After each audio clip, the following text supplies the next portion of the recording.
Kuşkusuz aslında Kürt sorununun demokratik barışçıl çözümü konusunda herkes her şeyi biliyor. Her şey de söylendi. Bundan sonra ne yapmak gerekir sorusunun karşılığı çok önemli. Nasıl olacak, ne yapılacak? Ki bence komisyona bir yasallık kazandırılması gerekiyordu ki bu bir eksiklik. O komisyona rapor verenler, görüş ve önerilerini götürenler, gerekse komisyon için bir yasallık kazandırılmalı, bir güvence oluşturulmalı. Şimdi ki AME'de, Diyarbakır'a da komisyonun gideceği söylenildi. Doğrusu o da önemli. Komisyon bence tanıklık etmeli.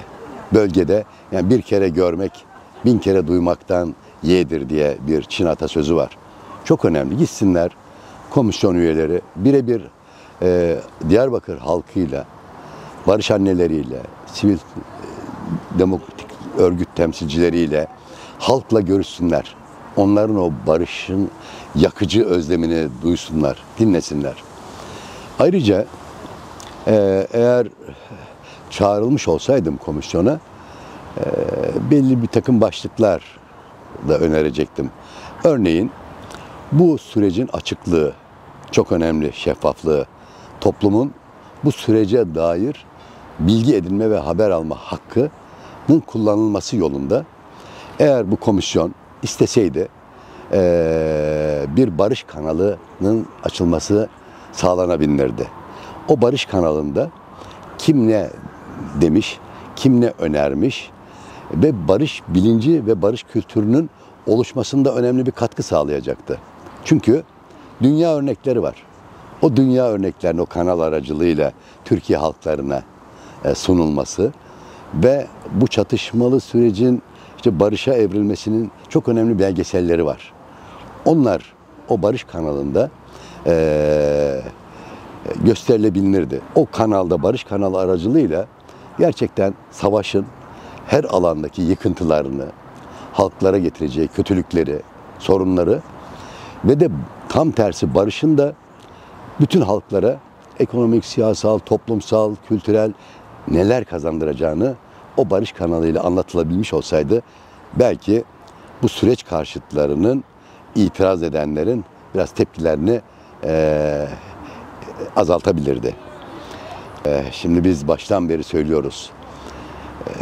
Terörle mücadele yasası, Türk Ceza Yasası, infaz yasası, ilk aklıma gelenler mesela. Örneğin bu süreçle derhal bunu işte bakın meclis açıldı. Şimdi ilk ele alınması gereken bu yasalar. Yani insan hakları ihlallerine yol açan uygulamalar ve yasalar. Ve bir de tabii bu süreçte henüz herkes istediği gibi tartışamıyor, konuşamıyor. Bu geçmiş dönemi sorgulayamıyor. Oysa terörle mücadele yasası bence düzeltilmesiyle serbest, özgür bir tartışma platformu oluşturulmalı. Ve bunun anlamı nedir? Geçmişin sorgulanmasıdır ve yüzleşilmesidir. Geçmişle sorgulamadan, yüzleşmeden onurlu bir barışa taşınacağını düşünmüyorum. Bir de örneğin bugün yine kamuoyuna yansıyan işte 11. yargı paketi. Bakın şimdi yargı paketi denilirken hemen ki barış sürecinden ayrılmaz bir parça demokratikleşme. 11. yargı paketinin demokratikleşmeye dair düzenlemeler getirileceğini umuyor insan. Ama bugün bakıyoruz nefret suçunu artırıcı, farklı cinsel eğilimlere ve kimliklere karşı bir düşmanlık ve nefret yasalarının düzenlenmesi getiriliyor. Hani diyorlar ya doğuda demokrasi bilmem efendim batıda faşizm diye. Şimdi Türkiye dört bir yanda demokratikleşme olacaksa her bir yerde olmalı. Adalet olacaksa her bir yerde olmalı. Yani şimdi çünkü baştan beri yine söylenen bir şey var. Barışın toplumsallaşması. Yani şimdi nasıl toplumsallaşacak barış? Herkes bu sürece el vererek, söz vererek, emek vererek birlikte inşa edeceğiz bu barışı. O nedenle O bence yanlış ve buna elbette ki insan haklarına da aykırı bu. Getirilmek istenilen 11. yargı paketindeki şey. İşte Türkiye'yi bence bu süreçte insan hakları ihlallerin oluşunda değil, demokratikleşme, adalet ve barış konusunda cesaretlendirici olunmalı. Örneğin işte Selahattin Demirtaş, Figen Yüksekdağ, Can Atalay, Osman Kavala, Selçuk Mızraklı, Kozağaçlı arkadaşlarımızın hala içeride oluyor olması ya da binlerce siyasi mahpusun içeride oluyor olması bence evlere barış taşımaz.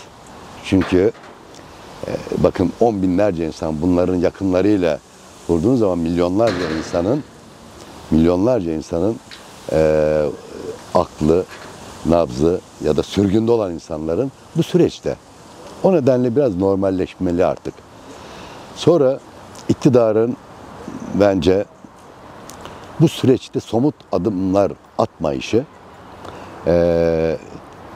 gerek Türkiye Büyük Millet Meclisi'ndeki bu süreç karşıtı olanları ve gerekse süreç karşıtı yine olan medyayı ve bir takım kesimleri de cesaretlendiriyor.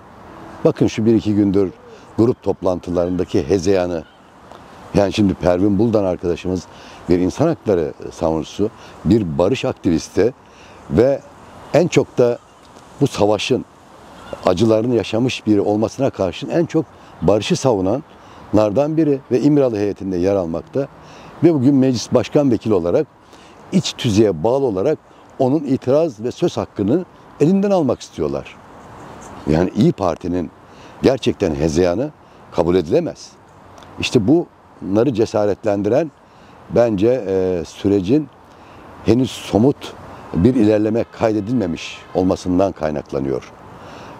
Ve o nedenle zamana fazla yaymamak gerekiyor. Ve derhal bence bu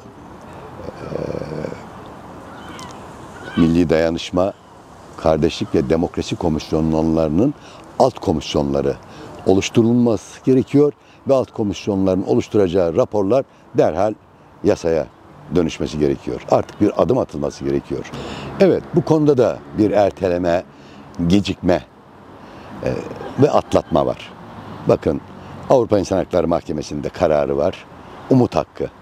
Ve bu umut hakkının kullanılacağına ilişkin MHP Genel Başkanı Bahçeli'nin de açıklamaları var. Bu açıklamaları artık söz ve dilekleri bence uygulamaya, yaşama geçirmek gerekiyor. Ve derhal Türkiye Büyük Millet Meclisi işte bu oluşturulan komisyondan bir heyet bence İmralı'ya gitmesi gerekiyor. Ki Öcalan'ın da ona dair çok önemli açıklamaları var. Yani şimdi komisyonla da kalınmamalı. Yine Türkiye Büyük Millet Meclisi'nde bu sürece katkı sağlayabilecek siyasi partinin temsilcilerinden de oluşan heyetler gitmeli. Bir de insan hakları ve barış savunucuları, örneğin doğrusu biz de İmralı'ya gitmek ve Sayın Öcalan'la istişarede bulunmak istiyoruz. Yani birlikte neler yapılabilir, bu süreç nasıl hızlandırılabilir ve de öngörülen yere nasıl taşınabilir. Hepimizin birlikte yapabileceği bir şey var. Ve tecride bir defa son verilmeli artık. Ve bu açıklanmalı. Ve umut hakkı da derhal kullanılabilmeli. Bakın ben izliyorum ulusal kanalları. Emin olun nasıl bir nefret dili. Ve de bu savaş yanlısı olanların, bu süreç ve barış karşıtı olanların da bahanesi oluşuyor. Şimdi 11 Temmuz'da Beşe Hosat ve Nedim Seven'in Barış ve Demokratik Toplum grubu olarak imzasıyla metinlerini 11 Temmuz'da orada tanık olduk, dinledik ve sonra da silahların yakılmasına tanıklık ettik. Örneğin bu öncesinden belliydi. 15 kadın 15 erkek gerillanın örneğin böyle bir entegrasyon hazırlığı yapılarak ve böyle bir yasa çıkarılarak onların geri gidişi yerine dönüşü, bizimle birlikte dönüşünün bir başlangıcı olabilirdi. Şimdi derhal mecliste bir alt komisyon oluşturularak bu komisyonun entegrasyon üzerine çalışma yapıp onun yasallaştırılması gerekiyor. Yalnız dağdan gelecekler için değil, yani 30 yıl, 32 yıl işte cezaevleri idare gözlem kurulu diye hukuksuz bir yapının da kaç kez o infazları yakarak uzattığı insanlar da işte bakın geçtiğimiz günlerde ben 3-4 arkadaşla buluştuk, görüştük. Şimdi bu çok önemli entegrasyon. Ki dünyada örnekler var. Bunlardan da yararlanarak derhal bu entegrasyonu sağlanması gerekiyor.